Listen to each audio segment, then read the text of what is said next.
Victorian Premier Jeff Kennett attacked Queensland Independent MP Pauline Hanson again today for her views on Asian immigration. Mr Kennett claimed her comments have damaged Australia's image abroad, which could take 5 years to repair. The Victorian Premier also said Ms Hanson's One Nation party had been hijacked by extremists from both the left and the right. His comments follow a series of violent clashes outside One Nation party meetings in the past 2 weeks in the lead-up to Ms Hanson's first major speech in Victoria.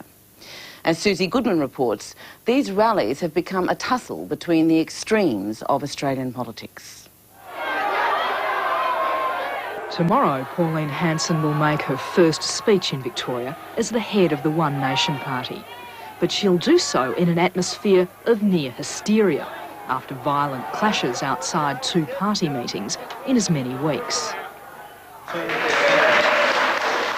They've become major events.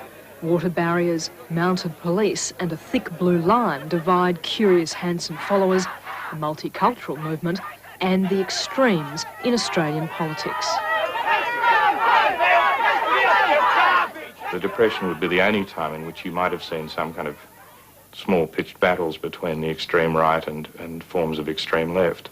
But since the Second World War, I don't think we've ever seen...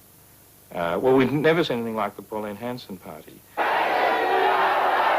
We felt it was imperative that organised protests go ahead at Dandenong, and not only at Dandenong, but wherever Hanson and her supporters decide to hold meetings and events. The protesters are organised by an umbrella group calling themselves the Campaign Against Racism. An activist in Australian Asian... But many of those at this meeting are members of small but established left-wing groups, the International Socialists, the Democratic Socialist Party, and a new group on the Australian scene, Militant, which was founded in Britain.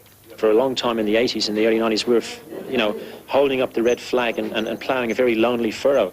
I think internationally, but also in Australia, we're moving into a new period, and I guess Hanson has provided, a focus. Miss Hanson calls them terrorists and blames them for the violence at One Nation's meeting in Dandenong last week. We're not in favour of rioting and bashing of people. In fact, we're saying it's One Nation who started that, not us. Nevertheless, these left groups, who for years have been on the margins of Australian politics, finally have a national cause. One Nation meetings have given them a new voice and a new recruiting ground.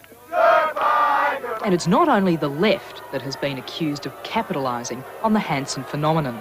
Present too at the demonstrations are extreme right groups like National Action and the League of Rights. They've found in Pauline Hanson a mainstream political advocate, whether her party wants them or not. Those similar groups that you're talking of are supporting Miss Hanson by their own volition. We're not asking for their assistance, and those groups are not coming to the meetings attacking the protesters. What have you been called coming in and out of the meeting?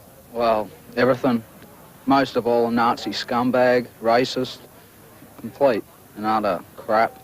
What's your reaction to that? Oh, it just gets me so mad how prejudiced they are against me, and yet they're out there saying how racist and prejudiced we are in there.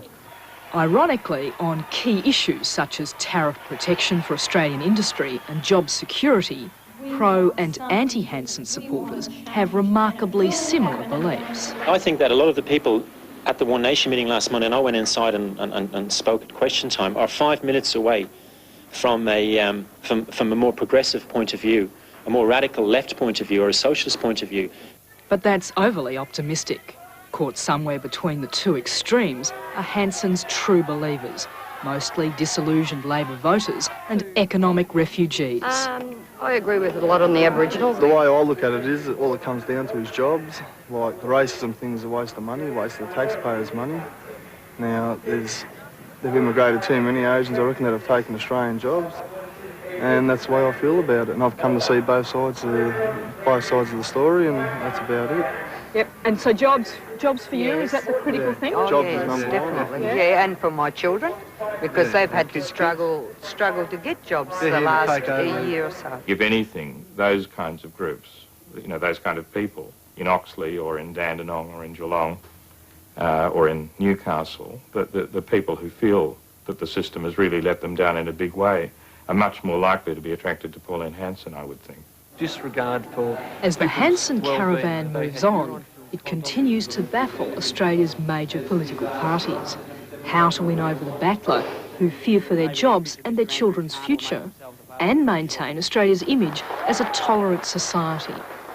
The Pauline Hanson movement, however, is an extreme threat to both political sides because it does say, and something that I think has been true for a very long time, that there is a vast gulf of opinion on certain issues between what I think to be elite opinion and what I think is kind of ordinary opinion, or the opinion of ordinary people. And tomorrow, left and right will line up again, breathlessly awaiting Miss Hanson's first major speech in Victoria. Susie Goodman there.